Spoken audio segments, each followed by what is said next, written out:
kabar hari ini? Semoga semuanya sehat dan selamat bertemu kembali bersama dengan channel Agus Berbagi. Kesempatan ini kita akan melanjutkan pembelajaran kita tentang pencemaran tanah. Mari kita bersama-sama melihat pencemaran tanah ini, dan pada kesempatan ini yang kita akan bahas adalah faktor-faktor yang menyebabkan terjadinya pencemaran tanah, kemudian komponen-komponen terbesar yang menyebabkan terjadinya pencemaran tanah, kemudian cara penanggulangan pada pencemaran tanah. Mari kita sama-sama membahasnya. Jenis pencemaran yang ketiga yang kita akan lihat adalah pencemaran tanah. Pencemaran tanah adalah suatu keadaan di mana bahan kimia buatan manusia itu masuk dan mengubah lingkungan tanah yang tadinya masih alami, masih produktif, untuk melakukan fungsinya. Ketika saat itu polutan itu masuk ke dalam tanah, maka fungsi tanah ini akan mengalami gangguan.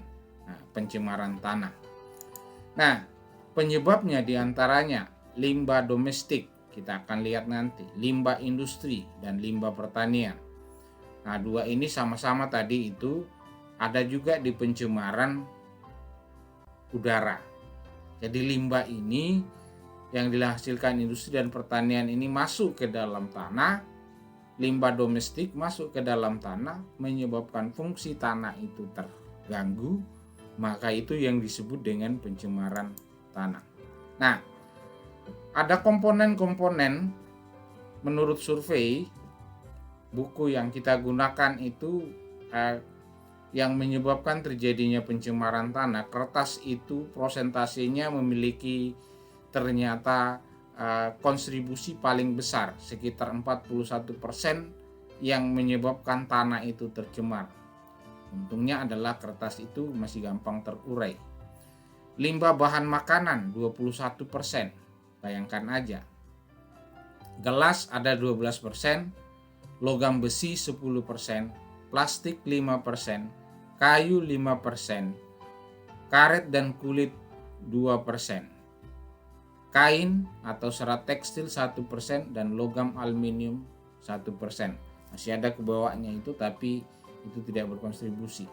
Jadi ternyata limbah yang menyebabkan terjadinya pencemaran tanah yang memiliki kontribusi paling besar berdasarkan data ini adalah kertas. Sebab itu cara menanggulanginya ini banyak sekali orang yang selama ini menggunakan kertas banyak, mengurangi dengan dulunya itu semua yang dilakukan itu berbasis kertas, sekarang mulai dikurangi. Kita pun bisa coba dalam satu hari itu mengurangi penggunaan kertas 1 lembar aja. Kita bisa hitung ya, berapa ribu lembar kertas yang tidak akan masuk ke lingkungan menyebabkan pencemaran. Kita akan kurangi yang kontribusi ini kalau kita misalnya penggunaan kertas kita kurangi. Dan selain penggunaan kertas, ketika kita menggunakan kertas, dibatasi penggunaan kertas, bukan hanya ini yang akan terkurangi, pencemaran tanah yang terkurangi, tapi ada akibat yang lain. Sumber kertas itu dari mana? Ketika penggunaannya itu dibatasi, maka bahan baku itu juga itu akan tetap digunakan dalam waktu yang lama. Misalnya seperti itu. Ada 2 cara utama yang dapat dilakukan apabila tanah sudah tercemar. Di 2 cara ini termasuk cara yang disebut dengan cara penanggulangan pencemaran tanah. Remediasi dan bioremediasi. Istilah ini yang digunakan banyak sekarang ini. Apa yang dimaksud dengan remediasi? Remediasi adalah kegiatan untuk membersihkan permukaan tanah yang tercemar. Jadi permukaan tanah yang tercemar itu dibersihkan, dan ada 2 jenis remediasi tanah, yaitu ada yang disebut remediasi in situ, atau on situ dan remediasi ex situ atau off situ.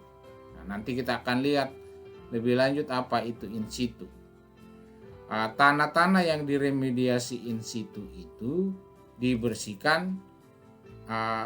Yang dibersihkan itu adalah cuma yang menutupinya, itu in situ. Tetapi ada tanah tertentu yang tanahnya itu sudah tercemar, maka itu tanahnya digali, dibuang ke tempat tertentu yang tercemar, itu ex situ. Jadi penanganan remediasi dengan in situ itu tanahnya tidak dibuang, yang zat pencemarnya aja itu diambil, dibersihkan, kemudian dibuang, itu remediasi in situ.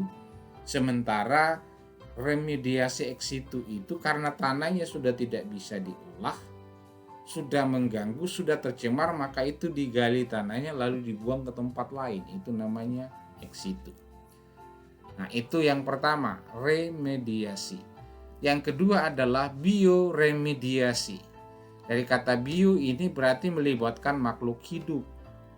Proses pembersihan pencemaran tanah dengan menggunakan mikroorganisme tertentu, yaitu jamur dan bakteri.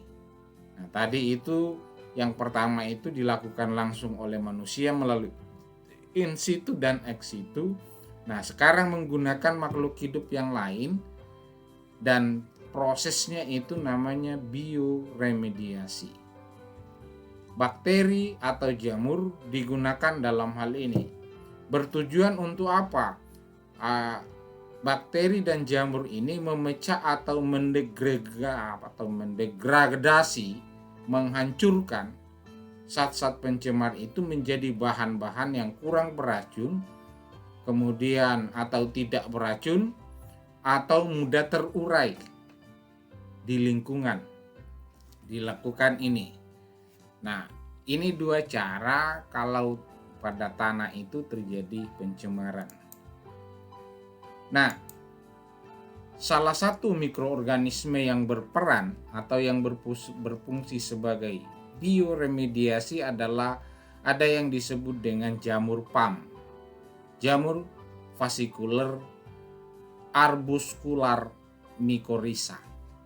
Jenis jamur ini juga berperan dalam bioremediasi tanah yang tercemar. Nah, jamur PAM ini dapat berperan langsung maupun tidak langsung dalam remediasi tanah. Jadi menyebabkan zat-zat yang limbah-limbah tadi yang mencemari tanah itu diuraikan sedemikian rupa sehingga terurai dan hasil uraiannya itu tidak mengganggu makhluk hidup yang lain yang dilakukan. Demikianlah tadi pembahasan kita tentang pencemaran tanah. Kemudian apa yang menyebabkan terjadinya pencemaran tanah, komponen apa yang paling memberikan kontribusi terbesar dalam pencemaran tanah, dan bagaimana cara penanggulangannya telah kita bahas bersama-sama. Sampai bertemu kembali bersama dengan channel Agus Berbagi.